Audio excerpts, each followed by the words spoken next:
Nah, Mbak Arman, kalau kita banyak kan masuk ke dunia profesional ini ternyata kita tuh susah untuk beradaptasi. Ya. Ketika susah beradaptasi itu kira-kira apakah masalahnya karena kita nggak paham orang lain ya Mbak Arman? Kadang gitu Pak, kadang salah satunya adalah kita nggak kenal karakternya tuh seperti apa, kepribadiannya seperti apa. Ketika sebagai leader, kita sudah mengetahui karakter anak buah kita ya. Oh si A nih, dia karakternya influence ya. Baiknya adalah dia dikasih juga project yang fleksibel Pak. Oh, Project-project organisasinya yang menyesuaikan artinya, supaya lebih maksimal artinya ya. Karena kan kita tahu karakternya. Karena orang yang dikasih kerjaan rutin itu bagus untuk orang-orang yang steadiness sama yang compliance. Nah, kalau ditanya Mbak Arman, yang membentuk kita lebih kuat di kuadran tertentu, itu seharusnya apa? Apakah itu kayak dilahirkan langsung punya kuadran itu? Apakah karena proses dalam lingkungan kita atau faktor apa? Mitra bisnis sekalian, kembali kita bersama dalam Business Wisdom Podcast. Nah, sebelum kita mulai sesi hari ini, diingatkan kembali jangan lupa untuk klik tombol subscribe-nya, kasih komen buat kita supaya kita semakin semangat untuk membuat konten-konten selanjutnya. Nah, tamu kita hari ini seharusnya sudah nggak asing karena kita sudah pernah ya Mbak Arman untuk podcast ya. Nah, kali ini kita mau bahas tentang topik apa, Mbak Arman? Hari ini saya mau bicara tentang DISC, Pak. Ini bagaimana cara kita ini bisa berkomunikasi lebih efektif dengan banyak orang. Gitu. Artinya hari ini kita mau bahas bongkar rahasia gaya komunikasi dan kunci adaptasi gitu ya? Yes, betul. Nah, Mbak Arman, kalau ditanya DISC itu makanan apa toh? Oke, saya boleh cerita sedikit ya bagaimana saya berkenalan dengan DISC ya Pak. Jadi pertama kali ini saya tahu pada saat sudah lulus kuliah, kemudian sudah mulai bekerja nih Pak. Waktu itu diajarin satu training tentang komunikasi. Di mana DISC ini dimasukkan ke dalam sesi communication skill yang saya pelajari. Jadi DISC ini adalah teori kepribadian yang membagi orang ke dalam 4 jenis Pak. Yang pertama D-nya itu adalah dominance.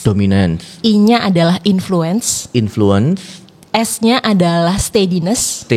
Dan C-nya adalah compliance.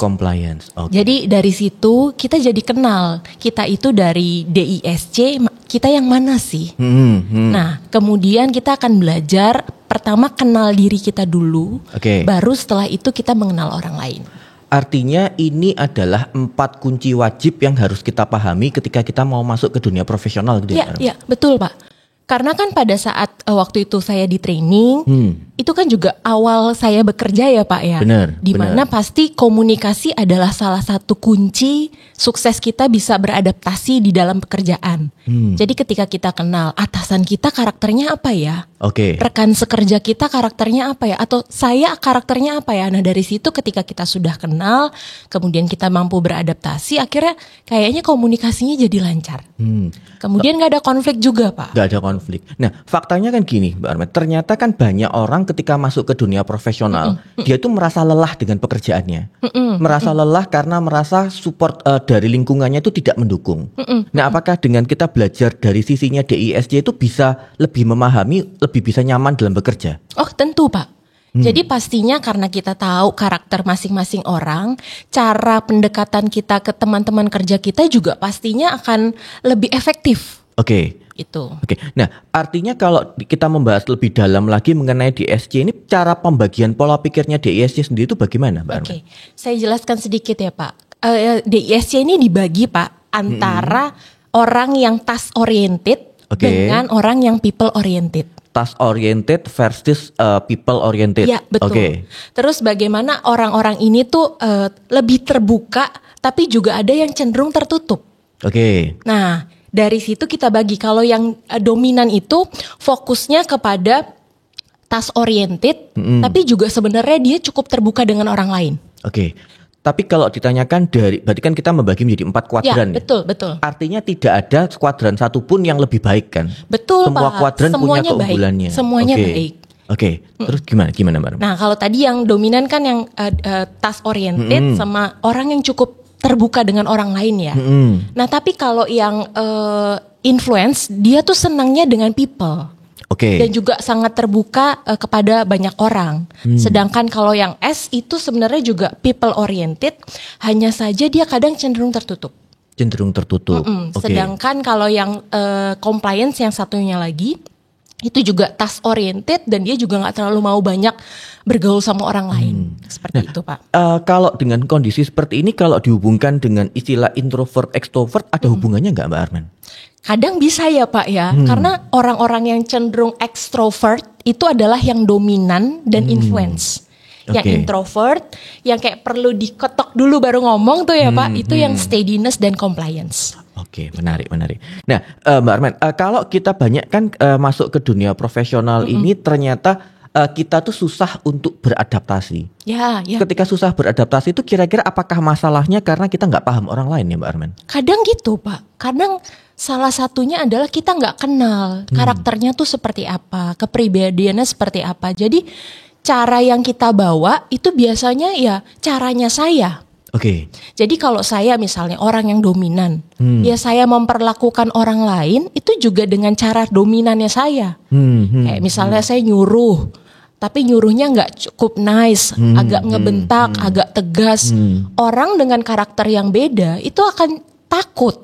Salah tangkep jadinya. Salah tangkep. Miskomunikasi. Cara ngomongnya juga mungkin berbeda ya Pak gitu. Jadi orang-orang ya benar miskomunikasi, jadi nggak bisa adaptasi, bahkan kadang bisa berkonflik karena kok loh atasan saya atau rekan kerja saya kok galak banget ya. Benar. Tapi bukan itu maksudnya, memang orangnya tegas, orangnya strict to the point. Kalau ngomong tuh 1, 2, 3 nggak yang bertele-tele. Jadi orang kaget gitu. Nah. Kalau di Business Wisdom Institute kan kita punya toolsnya untuk tesnya DISC.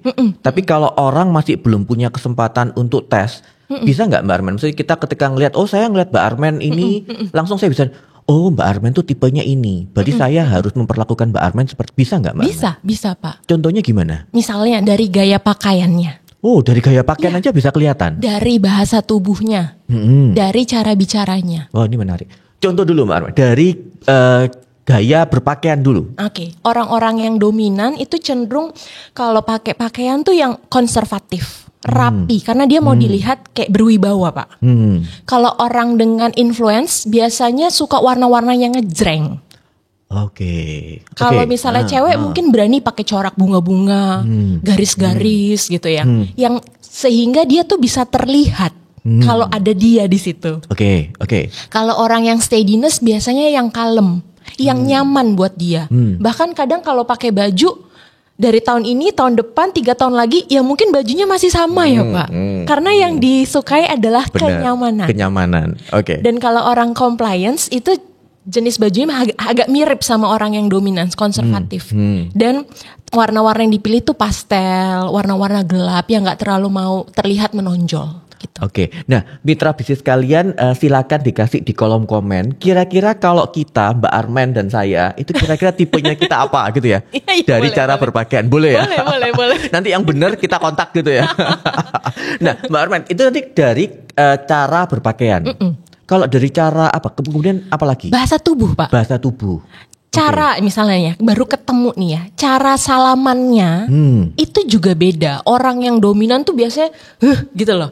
Cara pegangannya tuh kuat gitu Kita Pak. tes dulu. Cara kalau saya bersalaman.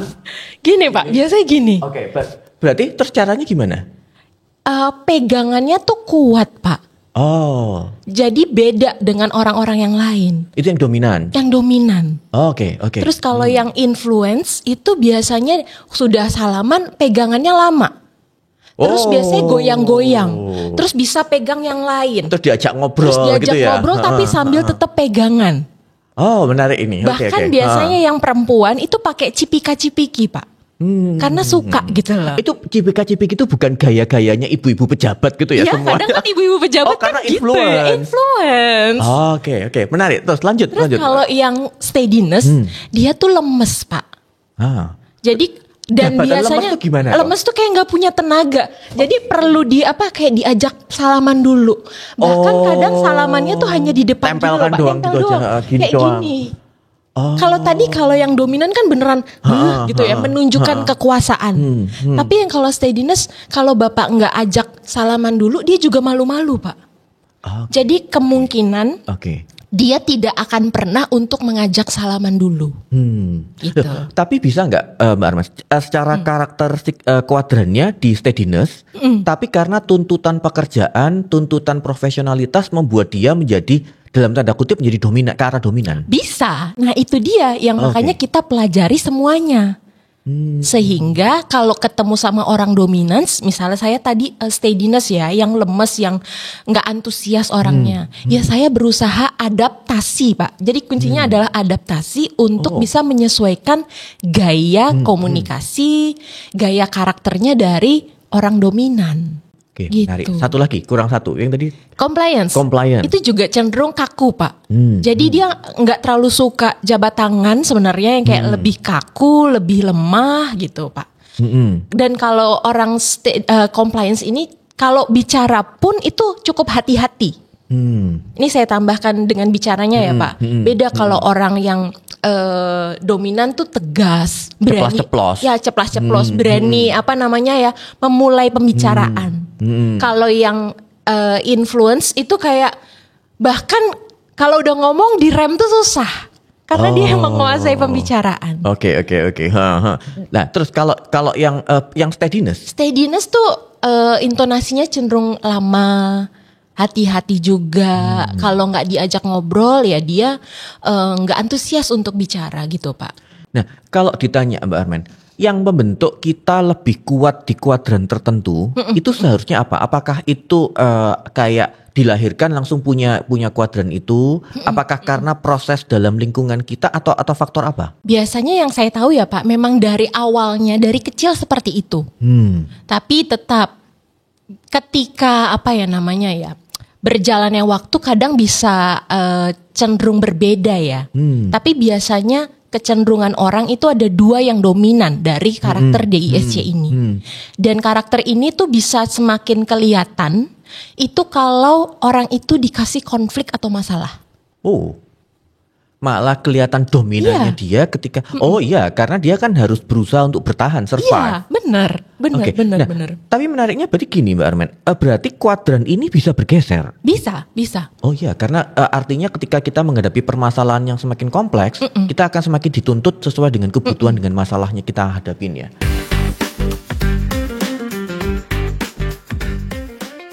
Nah, kita mungkin lebih spesifik membahas satu-satu, Mbak Armen ya. Mulai dari dominance. Kalau yang saya baca kan dominance ini punya sifatnya tegas, to the point, suka tantangan. Betul. Nah, pertanyaannya gini, kan banyak yang bilang bahwa tipe dominance ini orang yang keras kepala dan terkesan galak. Ya. Nah, lalu gimana caranya kita membedakan antara tegas sama ternyata orang ini beneran kasar atau nggak bagus kayak gitu? Tegas, galak, nggak bagus gitu ya Pak ya. Arahnya kan kalau dominan kan ya tegas itu sesuatu yang wajar. Tapi apakah ketika ditangkap menjadi sesuatu yang negatif, lalu cara membedakannya gimana? Oke, kalau yang sudah mature Pak, kalau kita beneran tahu gitu ya, sebenarnya karakter dominance ini bukan karakter negatifnya atau orang yang galak, orang yang keras kepala, itu negatifnya ya. Tapi kalau dia sudah mature, dia akan terlihat sebagai orang yang tegas, orang yang berwibawa. Tapi kan kadang takutnya adalah persepsi orang kan ya, nangkepnya galak, nangkepnya keras kepala, nggak bisa dikasih tahu, dikasih masukan nggak terima, itu kan cenderung negatifnya. Nah, ketika kita sudah mulai dewasa, tahu mature bahwa karakter ini tuh penting buat kita dalam bawaan sehari-hari. Oleh karena itu sisinya dibawa ke arah yang lebih positif, Pak. Yang tadi, yang tegas, to the point dan lain sebagainya. Tapi susahnya gini Mbak Armen, mungkin kayak saya sharing sedikit ya. Kalau saya ini agak dominannya agak kenceng gitu ya. Oh, jadi ketahuan nih Pak. Ketahuan, sudah disebut. Dominan. Nah, ketika saya ada misalnya kayak bawahan saya gitu ya, ngadep ke saya, padahal saya nggak apa-ngapain Mbak Armen. Terus dia kalau ngadep ke saya itu bawa kertas gitu sampai gemeter-gemeter sendiri. Nah, pertanyaannya, solusinya kita ketika kita bertemu dengan orang yang dominan, supaya kita bisa berkomunikasi dengan baik, apa yang perlu dilakukan? Oke, gimana caranya bicara dengan orang yang dominan? Dominan, benar. Oke, mestinya nih Pak, karakternya timnya Bapak kan sudah tahu nih Pak Ronald orang yang dominan. Nah, oleh karena itu dia jangan menunjukkan bahwa sisinya itu kayak inferior, lemah, kayak tadi. Pegang kertas saja udah ketakutan. Mestinya yang dia lakukan kalau dia sudah tahu ilmu ini, DISC ini, dia juga menghadap dengan Bapak dengan karakter dominannya dia. Berarti belum belajar di ISC. Belum belajar. Karena kalau misalnya sudah tahu karakternya, kan dia mestinya tahu Pak Ronald itu orang yang tegas, suka dengan to the point, suka juga dengan hal yang sistematis. Jadi ketika datang ke Bapak, dia nggak usah bertele-tele, nggak usah malah jadi takut, langsung saja, Pak, saya datang ke Bapak mau bicara ini gitu. Oke. Nah, pertanyaan selanjutnya, kalau dengan karakteristik tegasnya tadi, kemudian to the point-nya, kadang-kadang kan dirasa bahwa tipe dominans ini orang yang kurang punya empati. Ya. Benar nggak? Benar, Mbak. Betul. Kadang gitu kan? Kelihatannya jadi kayak gitu, tapi benar. Memang. Tapi iya, benar.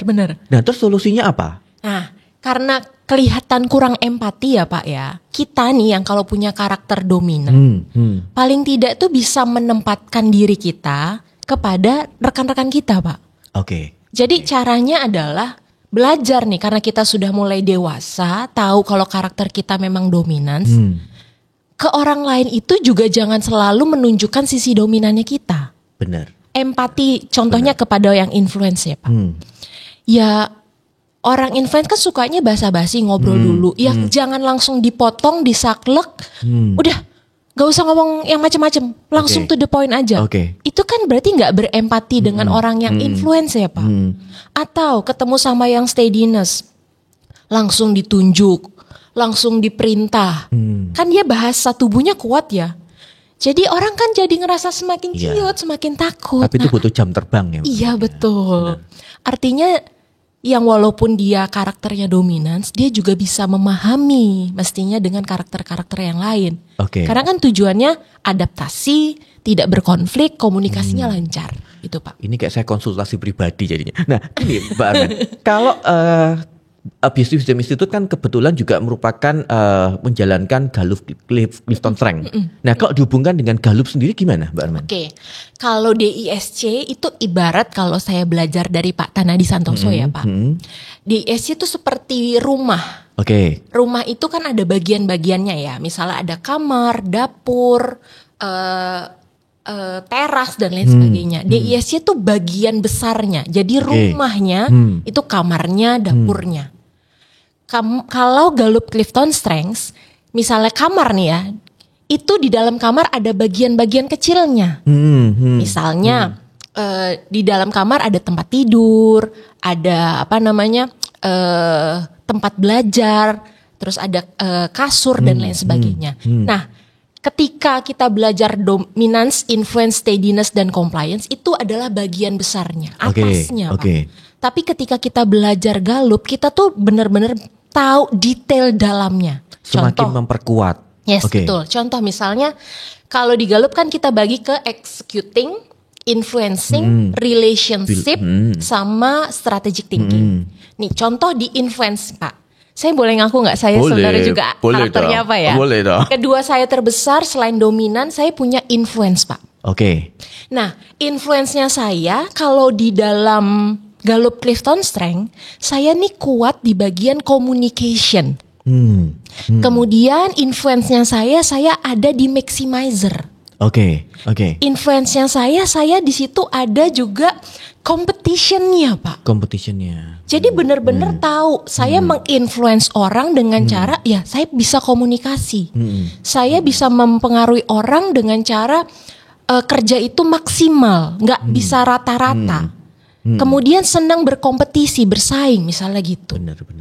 Menurut saya memang sangat powerful Mbak Armen. Betul. Apalagi kalau kita mengkombinasikan antara DISC dengan Gallup. Jadi contohnya gini, tadi setuju benar. Ketika saya kan asumsinya dominan gitu kan. Asumsinya saya juga tidak punya empati yang terlalu bagus. Memang benar. Kalau di top 34-nya empati saya itu agak bawah gitu kan. Di relationship-nya saya cuma punyanya individualization di top 10. Nah tapi dengan kita tahu itu, kita jadi bisa mengetreat rekan kerjanya kita, lingkungan sekitarnya kita dengan kemampuannya itu. Jadi kayak kita lebih memahami. Oh, artinya supaya saya tetap bisa berelasi dengan rekan kerja kita, dengan bawahan kita, dengan atasan kita punyanya adalah proses individualization yang kita maximize. Ya. Caranya gimana? Jadi powerful banget kalau mengkombinasikan. Dua-duanya Dua-duanya, dipakai, ya. benar. Betul, Pak. Dan itu BWI punya dua-duanya. Iya, benar. Nah, Mbak Arman, nanti kan kita masuk ke yang dominance. Kita hentikan pembahasan mengenai hidup saya. Nah, sekarang kita masuk yang influence. Ya. Tipenya kan sosial, ceria, orangnya optimis, dan suka jadi pusat perhatian. Ya, betul. Nah, pertanyaannya gini, caranya menghadapi tipe influence yang suka banget ngobrol sampai kadang-kadang lupa fokus dengan pekerjaan. Gimana? Aduh, ini berarti dia ini ya, benar-benar belum menunjukkan karakter. Ini benar-benar karakter aslinya nih, Pak. Tapi tetap ya, yang namanya di dunia profesional, kadang kalau kita nggak belajar benar-benar baik, artinya kan mengganggu ya. Bisa membuat terbengkalai juga pekerjaan. Hubungan dengan relasi dengan teman-teman juga jadinya nggak baik gitu, Pak. Benar. Jadi mestinya kalau dia sudah mulai mature dengan karakter influence-nya, dia bisa tahu kapan waktunya untuk hahaha, kapan waktunya untuk fokus di dalam pekerjaan. Benar. Gitu. Artinya kan kita paham bahwa kita punya kemampuan untuk lebih ke arah bersosialisasi dengan baik, tapi dengan kematangan yang kita punya, kita tahu kapan harus memakai, kapan kita harus stop gitu ya. Betul. Karena gini, Pak, kalau kerja terus ketawa terus, main-main terus, ya tentunya pasti nggak selesai ya. Nah, mestinya kalau dia tahu kalau influence-nya ini bisa berfungsi maksimal, kenapa nggak pada saat ketemu klien misalnya? Benar. Dia gunakan kemampuan bersosialisasinya ini untuk menggait gimana caranya klien tuh suka sama dia. Suka sama produk atau jasa yang dia bawa gitu. Karena pendekatan orang ini kan bisa bikin orang lain nyaman ya, Pak. Benar. Gampang deket, gampang bisa, orang tuh kayak nggak, semua orang yang dia temuin tuh kayak bukan orang asing gitu. Temen, jadi sahabat itu tuh bisa. Nah, Lebih mestinya masuk dia ke orang lainnya lebih mudah ya. ya betul, mestinya dia pakai itu untuk dia bisa bawa hidupnya lebih profesional. Bukan dengan kerjaan yang malah molor atau gimana, Malah mengganggu teman kerja. malah ganggu teman kerja, ngajakin ngobrol terus ya gitu. Benar. Memaksimalkan karakteristik yang dia punya untuk sesuatu yang lebih bermanfaat. Betul, artinya. setuju. Nah, Mbak Arman gini, tipe-tipe influence ini juga tipe orang yang lebih gampang bosan ya. Artinya. Nah, lalu solusinya apa supaya mereka ini sebagai karyawan itu tetap engage dengan organisasinya dengan tipe karakteristik yang mudah bosan ini? Ya, oke. Nah, ketika sebagai leader kita sudah mengetahui karakter anak buah kita ya. Oh, si A nih dia karakternya influence ya. Baiknya adalah dia dikasih juga project yang fleksibel, Pak. Oh, Project-project organisasinya yang menyesuaikan Iya, artinya. iya. Supaya lebih maksimal artinya ya. Karena kan kita tahu karakternya. Karena orang yang dikasih kerjaan rutin itu bagus untuk orang-orang yang steadiness sama yang compliance. Oh. Tapi kalau misalnya orang yang orang yang influence, dia seneng dengan pekerjaan yang mungkin by project per 3 bulan. Jadi dia nggak akan rutinitas itu nggak bikin dia bosen, nggak bikin dia jenuh. Nah, mestinya kita sebagai leader tahu, oh orang ini kayaknya seneng diajak kerja ketemu dengan banyak orang. Kemudian proyeknya ganti-ganti. Gitu. Nah, artinya gini, Mbak. Kalau ada pertanyaannya berarti dengan 4 karakteristik ini apakah bisa membantu untuk penempatan posisi kerja? Betul, Pak. Itu bisa dibantu. Bisa. Jadi artinya kalau orang yang lebih ke arah lebih banyak membuat event, lebih baik sebaiknya kita milih orang yang influence dan seterusnya. Karena DISC ini dipakai juga untuk merekrut karyawan, Pak.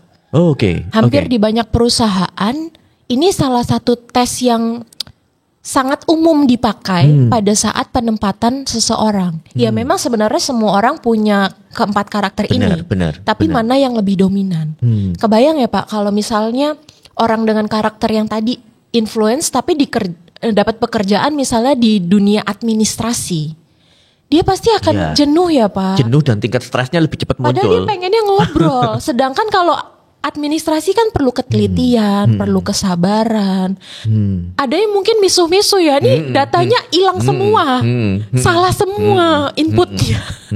Menarik. Nah, Kemudian kalau tipe influence ini tipsnya gimana Mbak Arman untuk supaya kita bisa fokus untuk membahas hal yang penting, bukan cuma cengengesan kiri kanan kayak gitu. Cara tipsnya apa Mbak Arman? Ini orang influence-nya. Orang di sekitarnya. Orang di kita sekitarnya. sebagai lingkungan kerjanya ketemu orang influence yang biasanya kan sukanya adalah tidak bisa fokus. Artinya ngomongnya tuh bisa melebar ke kiri ke kanan supaya tetap bisa fokus, tetap bisa serius. Tipsnya apa? Oke, pada saat lagi meeting misalnya ya Pak, buat dia si orang dengan influence ini misalnya akan presentasi, buat PPT-nya tuh singkat saja dan dikasih durasi. Karena kalau nggak dikasih durasi, waktunya misalnya 10 menit, dia bisa 20 menit ngobrol sendiri Pak. Benar. Nah, untuk teman-teman yang lain kalau udah tahu karakternya, teman-temannya juga mestinya berani untuk nyetop. Waktunya udah habis men misalnya gitu. Oh itu nggak apa-apa? Nggak apa-apa. Mereka nggak akan tersinggung. No. Karena sudah diberikan kesempatan untuk presentasi atau untuk menyampaikan idenya. Karena orang-orang ini cenderung idenya tuh banyak Pak. Benar. Tapi kalau idenya kebablasan, nggak dikerjain juga. Benar. Jadi lebih baik state dengan dikasih waktu, kamu juga udah dikasih kesempatan ngomong, ya udah gantian temen yang lain. Karena kalau misalnya kita punya meeting 30 menit, kalau dia aja yang bicara bisa Pak. Bisa. Benar, tapi kasihan dengan karakter-karakter yang steadiness ya, yang cenderung diam, tapi belum tentu sebenarnya nggak punya ide. Benar. Karena sudah dikontrol, didominasi sama influence ini, akhirnya yang steadiness diem aja. Iya. Padahal bisa saja idenya baik. Dia punya ide yang lebih baik. Gitu. Benar, menarik banget. Jadi sarannya udah, karena teman-temannya tahu karakternya, di stop aja. Ada rulesnya. Dia harus dikasih rules karena orang influence ini kadang nggak suka dengan rules. Gitu. Tapi kan semuanya harus adaptasi ya. Iya, betul.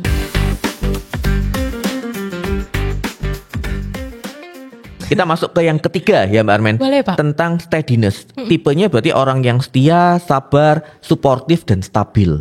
Nah pertanyaan gini, kan tipe S ini terkenal tipe karakteristik yang gak enakan. Ya benar. Kemudian lalu gimana caranya kita tahu kalau dia itu beneran setuju atau cuma karena sungkan atau gak enakannya Mbak Armen? Nah ini Pak, orang yang karakternya steadiness, kalau tidak diberi kesempatan, dia tuh gak akan bicara Pak. Jadi alangkah baiknya ditanyakan dan diberikan kesempatan itu. Karena kalau misalnya dia cuman oke, kalian semuanya setuju ya, dia akan manggut-manggut Pak. Padahal dalam hatinya mungkin dia ada ketidaknyamanan, ketidaksukaan atau ketidaksetujuan. Dia akan cenderung karena orang yang gak suka konflik, orang ini harmoni, dia akan nurut aja. Nah pertanyaannya gini, bagaimana caranya memastikan bahwa tipe steadiness ini mau speak up itu karena kemauannya, bukan karena kecenderungannya terpaksa Mbak Armen? Sebenarnya agak sulit ya Pak, karena memang dari awalnya dia cenderung orangnya kan gak antusias, harus didorong. Jadi memang baiknya kita yang sudah tahu karakter dia yang steadiness itu, kita yang minta dia untuk banyak bicara. Berikan kesempatan. Tapi tetap harus kayak layang-layang gitu ya, tarik ulur gitu ya. Nggak bisa dipaksa terus. Nggak mau dia. Karena dia bakal stres. Karena semakin gitu dipaksa dia semakin diem. Gitu. Nah, karena kan nggak mau berkonflik Pak. Kalau ditanya berarti tipe pekerjaan apa yang cocok untuk karakteristik yang steadiness ini Mbak? Kalau karakteristiknya biasanya yang tidak fluktuatif seperti yang tadi influence ya. Dia malah nggak suka kalau harus projectnya gonta-ganti. Karena adaptasi orang steadiness ini malah lebih lama Pak. Dia suka dengan hal-hal yang rutin. Dari Senin sampai Jumat kalau ngerjain yang sama, dia nggak apa-apa. Dia nggak bosenan, gitu. Karena orang ini kan cenderung teliti juga ya. Dan orang-orang steadiness itu bagusnya di dalam perusahaan, orangnya setia, orangnya loyal. Jadi kemungkinan besarnya akan jarang resign Pak. Akan jarang resign. Kalau mau cari karyawan yang setia berarti tipe-tipe yang steadiness. Iya benar. Terus saya tuh pernah baca kayak artikel gitu Mbak Armen yang bilang gini, kita tuh dalam organisasi butuh tipe orang yang memang kreatif, yang idenya banyak, bisa kemana-mana, tapi juga butuh orang yang menjalankan administratif di belakangnya, yang merapikan. Iya. Nah itu apakah konsepnya ini juga influence steadiness tuh arahnya ke sana Mbak Armen? Salah satunya iya Pak. Oke. Karena orang yang dengan karakter steadiness dikasih kerjaan administratif, dia akan nyaman. Menikmati. Karena apalagi nggak perlu ketemu sama orang. Walaupun sebenarnya dia seneng ya. Tadi kan karakternya dia sebenarnya people oriented juga. Tapi kalau diminta terus ketemu dengan banyak orang yang beragam, akan cenderung nggak terlalu suka. Dia suka nyaman dengan lingkungan kecilnya, Pak. Benar. Nah, kalau kita masuk ke tipe yang keempat, yang compliance, perfeksionis, terstruktur, suka data dan detail. Nah, pertanyaan gini, tipe compliance ini kan suka banget dengan segala sesuatu yang detail dan termasuk yang perfeksionis.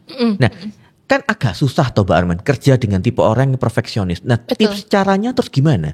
Nah, karena kita sudah tahu rekan kerja kita karakternya seperti itu, ya kita juga mesti menyesuaikan dengan keinginannya, Pak. Pertama, ya kita kalau menyiapkan data itu juga mestinya yang rapi, yang detail. Dan kalau ketemu sama orang yang compliance, kita nggak harus banyak ngomong, Pak. Oke. Dia nggak suka banyak bumbu-bumbu. Meaningnya apa? Dia tuh mau kalau udah ada percakapan, diskusi, by data. By data, setuju. Gitu. Ada faktanya. Nggak hanya yang kata orang atau gosipnya begini. Dia nggak mau. Mana buktinya? Ada persentasenya nggak? Ada angkanya nggak? Gitu. Nah, tapi ketika kendalanya kan gini Mbak Arman, ketika kita ketemu atasan yang compliance, yang segala sesuatunya based on data, tapi kadang-kadang ide itu kan muncul karena ada feeling, intuisinya kita bermain. Nah, cara untuk mengkomunikasikan ke atasan yang butuh data, cara komunikasi solusi di tengahnya gimana? Ya mungkin dia akan menyampaikannya gini, ya mungkin saat ini saya belum ada datanya Pak, saya akan cari dulu. Karena tetap mau pakai feeling, mau pakai apa, atasan kita tetap nggak mau Pak. Lebih baik kita minta waktu untuk Pak sebentar ya, saya coba analisa dulu. Saya coba cari datanya dulu. Karena itu yang akan disukai sama atasan. Kalau by feeling aja ya, sorry, nggak bisa diterima. Artinya proses adaptasi itu sangat penting ya. Ketika kita tahu bahwa atasannya kita itu lebih suka dengan data, ya berarti kita harus preparekan data. Betul. Atau kalau misalnya ternyata atasannya kita suka dengan sesuatu yang kreativitas, yang impulsif, ya kita sajikan dengan cara yang seperti itu. Meskipun tipe compliance punya data, ya tinggal dimasukkan sebagai supportingnya gitu ya. Nah, pertanyaan gini Mbak Arman, kalau tadi kan sudah mulai dari gesture, mulai dari cara berpakaian, tapi kan paling idealnya tuh menggunakan toolsnya untuk tes. Ya. Nah, pertanyaan gini, dalam organisasi, apakah harus memiliki 4 karakteristik ini, atau hanya sesuai dengan kebutuhan aja Mbak Arman? Kalau baiknya di dalam tim, itu sebaiknya keempat ini tuh ada Pak. Hanya saja memang, karena tetap saja ya karakter ini kan saling melengkapi satu dengan yang lain. Benar. Kebayang dong kalau satu tim semuanya orang-orang dominans. Capek. Ribut terus. Karena kan dominan kan kesukaannya dari lahir dia kemauannya kan untuk menjadi pemimpin ya Pak. Nah kalau di dalam satu tim semuanya orang dominan, siapa yang mau jadi tim? Maunya semuanya jadi ketua gitu loh. Nah, artinya gini, misalnya ya Mbak Arman, dulu organisasinya kita ketika melakukan rekrutmen tidak menggunakan toolsnya DISC misalnya, kebanyakan dominan. Nah, bisa nggak para si dominan ini dengan berjalannya waktu, dengan proses adaptasi, mereka menyesuaikan akhirnya, oh ya saya berarti harus ke arah steadiness. Mungkin nggak kayak gitu? Sebenarnya kemungkinannya kecil ya Pak ya, karena tetap karakter kuatnya itu di dominance. Hanya saja nanti pada saat rekrut berikutnya, alangkah baiknya memang dicari sesuai dengan kebutuhannya. Tim kita karakternya seperti apa? Ya kalau misalnya semuanya sudah dominance, penting yang tadi cara adaptasinya. Nggak bisa di satu sisi semuanya mau menonjolkan dominansnya. Kadang yang orang dominans ini kalau ketemu dengan atasan yang lebih atasan gitu ya Pak, ya dia nggak bisa tetap jadi dominan. Mungkin dia harus jadi steadiness. Karena karakter yang paling baik semuanya nih Pak, walaupun semuanya baik ya, alangkah baiknya kita tuh bisa menempatkan diri kita tuh sebagai orang yang steadiness. Karena orang ini bisa diterima di kalangan manapun. Di dominan diterima, di influence diterima, di compliance diterima. Nah, gitu. Ketika kita sudah punya hasilnya misalnya dominans, secara karakteristiknya lebih fokusnya ke dominans dan misalnya ke compliance. Nah, ternyata ketika kita berkomunikasi yang dibutuhkan tuh yang steadiness. Ya. Nah, apakah kita dalam cara berkomunikasinya harus adaptasi walaupun kita dominan, ketika tahu bahwa kita lawan bicaranya kita membutuhkan kita ke arah steadiness, kita lebih fokusnya ke arah berubah menjadi steadiness. Gimana menurut Mbak Armen? Jadi pertama yang dilakukan, karena pendekatannya ke orang steadiness, kita mesti steadiness dulu, Pak. Oke. Tapi kalau misalnya kita tetap bertahan di karakter itu, nanti nggak jadi-jadi, nggak ada hasilnya. Kita tetap perlu menggiring atau mengarahkan orang itu sehingga keluar hasilnya. Di akhir kita tetap harus pakai dominannya kita, Pak. Oke. Tapi artinya kita harus memahami 4 konsep ini dulu, Yes, kapan betul. kita harus pakai, tapi nanti ditutup dengan sesuatu yang memang menjadi dominan kekuatannya kita Ya, kayak gitu. betul. Tergantung tujuannya ya, Pak. Tapi orang tuh akan lebih senang ketika kita ketemu sama orang yang baru, kita samakan frekuensi karakternya kita dulu. Orang yang steadiness ketemu sama orang steadiness tuh senang. Oke. Kalau sudah, tapi kalau kita punya tujuan kan biasanya orang tetap aja ya mau pertemuan apapun, diskusi apapun dia punya agendanya ya Pak. Nah misalnya kalau mau ada hasil nyatanya, ya kita nggak boleh tetap di karakter itu. Kita mesti arahkan dia. Waktunya ini misalnya harus ada deadline-nya ya. Karakter dominannya yang dipakai, Pak. Nah, tadi kan kita banyak membahas kalau dalam dunia profesional, Mbak Armen. Nah, kalau DISC dimasukkan dalam ranahnya keluarga, perlu nggak dalam keluarga pun kita paham ranahnya DISC-nya masing-masing? Perlu, karena ini kan nggak hanya penting untuk dunia kerja ya, Pak. Karakter orang tua misalnya ayah, ibu, anak itu kan juga kadang pasti berbeda-beda. Benar. Suami istri aja karakternya tuh pasti beda dan fungsinya kan saling melengkapi ya. Benar, benar. Kalau karakter suaminya dominan, biasa istrinya yang lebih steadiness. Nah, artinya kalau dari sisi keluarga, kira-kira umur berapa kalau seorang anak tuh boleh untuk melakukan tools testnya untuk DISC? Kalau untuk umur saya kurang tahu spesifik usianya ya Pak. Tapi sepertinya dia sudah bisa diarahkan untuk mengikuti ini paling tidak di usia SMP, SMA tuh sudah bisa gitu. Oke, nah menariknya apalagi kalau misalnya kita paham tentang DISC kemudian dihubungkan dengan Gallup. Nah, partnya Gallup tadi kan Mbak Armen sempat jelaskan. Tapi kalau spesifiknya dalam dunia keluarga menghubungkannya dengan Gallup seperti apa Mbak Armen? Oke, cara menghubungkannya dengan Gallup ya Pak. Kalau DISC kan tadi gambaran besarnya. Tapi kalau alangkah baiknya karena kita mau tahu detail orang itu seperti apa, bisa ambil Gallup. Karena usia 15 tahun, orang tuh udah ngerti, udah paham untuk cara pengambilan tesnya. Nah dari situ ketika seseorang anak misalnya ya, sudah tahu talentanya, orang tuanya bisa mengarahkan kepada talentanya tersebut supaya lebih digali lebih dalam, lebih maksimal. Benar. Kurang lebih itu. Jadi udah tahu nih anaknya masuk ke domain yang mana sih? Kalau di Gallup kan ada domain yang 4 tadi ya Pak, executing, influencing, relationship, strategic. Nah kalau anaknya strategic thinkingnya bagus, orang tuanya bisa mendorong untuk memaksimalkan anaknya di bagian itu. Oke. Nah, buat mitra bisnis kalian kalau bingung tinggal kontak aja ke Business Wisdom Institute ya untuk konsultasi segala macam kayak gitu. Nanti saya bisa coaching juga tuh. Mbak Armen juga bisa coaching secara maksimal Ya, gitu. betul. Nah, Mbak Armen di bagian akhir ada kata-kata motivasi untuk mitra bisnis kalian? Oke. Teman-teman semuanya, para mitra bisnis, menurut saya ketika kita mengenal karakter DISC ini penting banget karena tentunya kita bisa semakin baik dalam hal komunikasi. Adaptasi kita kepada rekan kerja, ke sesama itu juga akan semakin baik. Oke. Karena intinya konfliknya akan berkurang. Kalau kita berusaha ya, pertama kita aware dengan diri kita, kemudian kita menerima, baru kita adaptasi. Itu aja 3 kuncinya. Memahami, aware, terus menerima, dan juga yang terakhir beradaptasi. Supaya hubungan kita semakin baik. Luar biasa Mbak Armen. Oke, mitra bisnis kalian, saya tutup dengan kata-kata motivasi bahwa belajar menerima orang lain itu adalah cara terbaik kita untuk menemukan versi terbaik dari diri kita sendiri. Saya Ronald. Saya Armenia. Sukses selalu untuk Anda.